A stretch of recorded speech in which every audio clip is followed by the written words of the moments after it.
I was approached in 2012 from Hugo Boss, possibly becoming the artistic director. New vision of Boss Women's Wear, really exciting. I thought it was a really good project for me to embark on. Well, I think that's when I really decided I wanted to join the company, was when I visited the campus.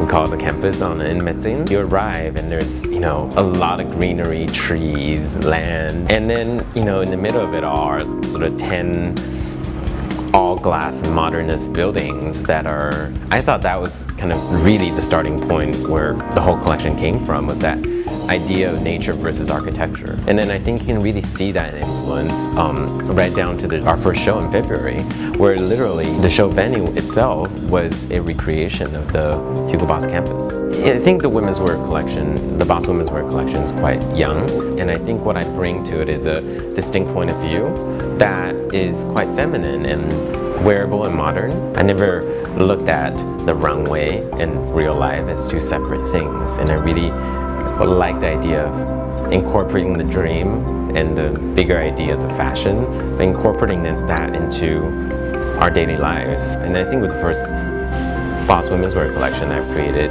all the pieces could be snagged straight off the runway and be worn, because it should feel real, but it can feel inspirational and beautiful at the same time.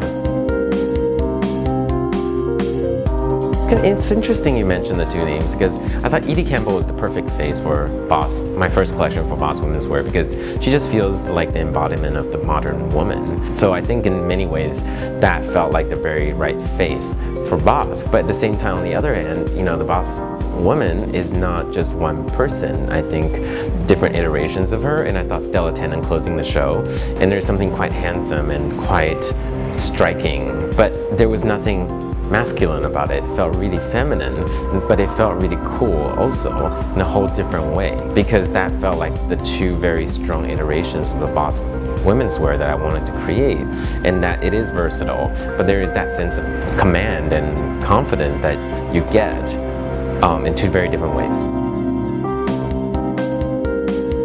Strength and confidence is very important, because I think that's something that's quite well known for Boss Menswear, and there's a certain power that comes through the clothes, and it comes through the person, and I wanted to translate that into the women's wear in a way that still felt completely feminine.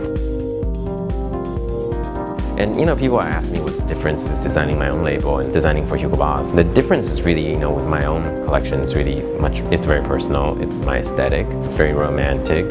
And with Boss, it's not about creating a Jason Wu collection at Hugo Boss. It's about me channeling all the best qualities of the company. In that way, I think it's always important to respect the brand DNA.